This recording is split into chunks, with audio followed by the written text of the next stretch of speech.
घटना आहे विजयची। विजय संजय कुमार पाटणी, वय अवघ 35 वर्ष, एका छोट्याशा किराणा दुकानामध्ये काम करणारा।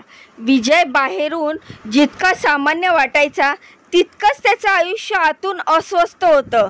वडील आधीच वारले होते, आई वृद्ध असून त्याच्यावरच अवलंबून होती।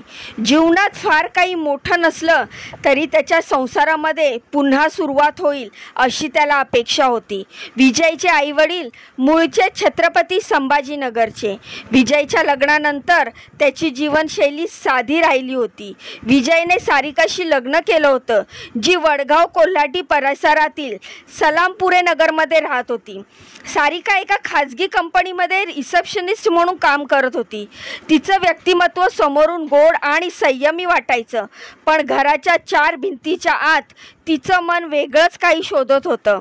विवाहाच्या पहिल्या काही वर्षात सगळं सुरळीत चाललं। एक मूल नव्हतं, पण दोघांनी मिळून संसार उभा करायचा प्रयत्न केला। मात्र वेळेसोबत तणाव, गैरसमज आणि शंका याची भर पडत गेली। विशेषतः विजयचा दारूचा नाद आणि त्याचा संयमी स्वभाव सारिकाच्या सहनशक्तीला चिरडत होता।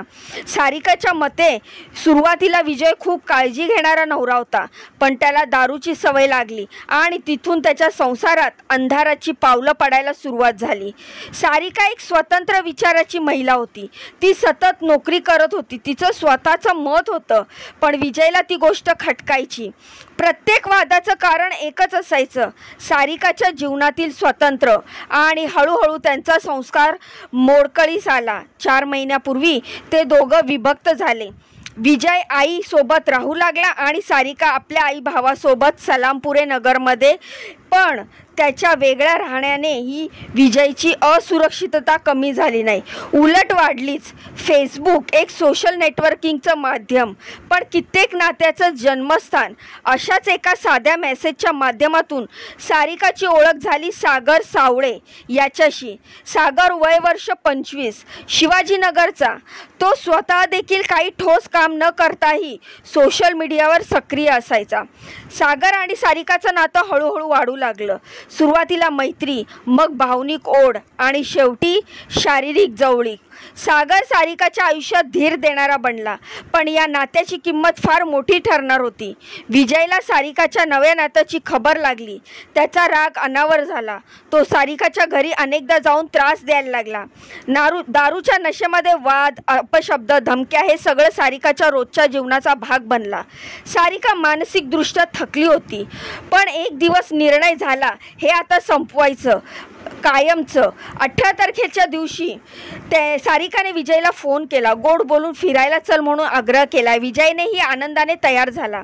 त्याला वाटलं कदाचित सारिका माघारी येणार, पण त्याला काय माहीत होतं की ही भेट त्याच्या आयुष्यातील शेवटची भेट ठरणार होती। त्याआधीच सारिकाने एका दुकानातून चाकू आणि पेपर स्प्रे विकत घेतले होते। तिने मनात पूर्ण तयारी केली होती। सारिकाने गाडी स्वतः चालवत नेली। मागच्या सीट खाली एक धारदार चाकू आणि डोळ्यात मारण्यासाठी पेपर स्प्रे आधीच ठेवलेला होता। ती शांत दिसत होती, पण आतून तिचं मन धगधगत होतं। तिने स्वतःशीच पुटपुटत एकच वाक्य म्हटलं, आता याच्या त्रासाचा शेवट।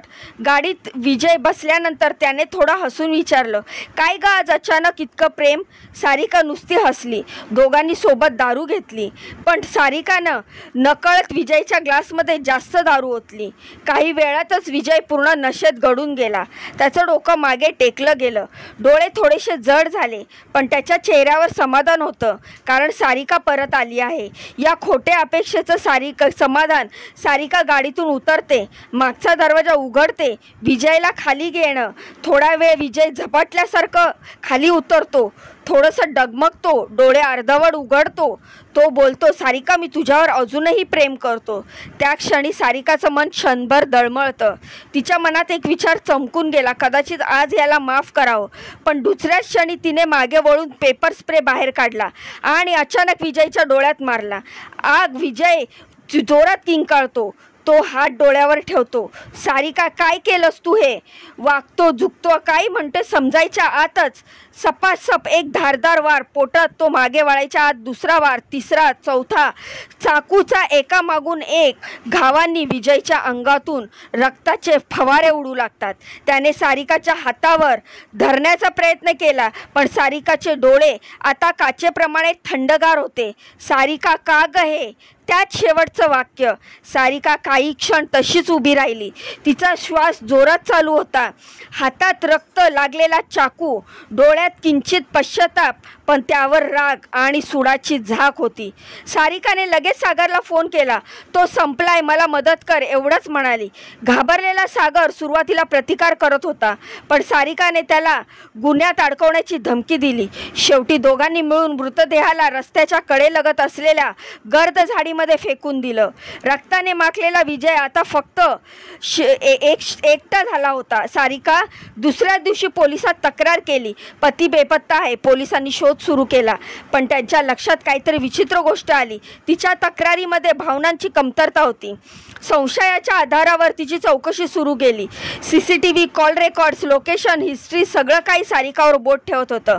अखेर चौकशीमध्ये ती तुटली आणि तिने कबूल केलं, हो मीच ठार मारलं.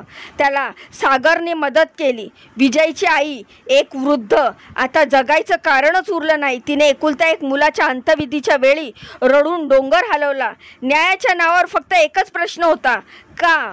सारिका आणि सागरच्या खुनाचा गुन्हा दाखल करण्यात आला आणि छत्रपती संभाजीनगरमध्ये या प्रकरणाची मोठी चर्चा झाली. एका स्त्रीने पतीला संपवणं आणि त्यासाठी प्रियकराची मदत घेणं हे समाजासाठी वृद्ध हादरवून टाकणारं होतं. या घटनेमध्ये दोष कोणाचा? विजयचा, ज्याने सतत त्रास दिला, सारिकाचा, जिने सुटकेचा मार्ग म्हणून खून निवडला, की सागरचा, ज्याने प्रेमाचं रूपांतर गुन्ह्यात केलं? या घटनेने पुन्हा एकदा हे अधोरेखित केलं की नात्यातील संवाद आणि कायद्यावर विश्वास याविषयी कोणती अस्वस्थता शेवटी भयंकर निर्णय घ्यायला भाग पाडते, आणि ते केवळ आयुष्य नाही तर अनेक जिवंत नाते सुद्धा संपवून टाकतात. या घटनेतून आपण काय शिकावं? कोणत्याही नात्याच्या संवादाचा, संयमाचा आणि समजूतदारपणाचा अभाव असेल तर ते नातं विषारी रूप घेतं आणि त्याचे परिणाम भयावह ठरू शकतात. सारिका आणि विजय यांच्यातील संघर्ष, आरोप आणि प्रत्यारोप, एकमेकांवरचा विश्वास गमावणं आणि त्यातून निर्माण झालेला राग, हे सर्व एकत्रित होऊन एका जीवघेण्या निर्णयामध्ये रूपांतरित झालं. कुठल्याही वादाला हिंसक वळण लागू नये यासाठी समाजाने भावनिक शिक्षण, कुटुंबियांना संवाद आणि मदतीची भूमिका स्वीकारणं अत्यंत आवश्यक आहे. रागामध्ये, तणावात किंवा सूड भावनेमध्ये घेतलेले निर्णय हे केवळ दोन व्यक्तीचं आयुष्य नाही तर संपूर्ण कुटुंब, समाज आणि भविष्य उद्ध्वस्त करतात. ही घटना ऐकून याविषयी आपल्याला काय वाटतं? आपल्या प्रतिक्रिया मला कमेंटच्या माध्यमातून नक्की सांगा. जाण्याआधी व्हिडिओला लाईक करा, चॅनलला सबस्क्राईब करा. तुमच्या या बहिणीला पुढे जाण्याचा एक चान्स नक्कीच द्या. तर भेटूया पुढच्या व्हिडिओमध्ये अशीच महत्त्वपूर्ण, दमदार नवीन अपडेट घेऊन. तोपर्यंत स्वतःची काळजी. बाय आणि नमस्कार.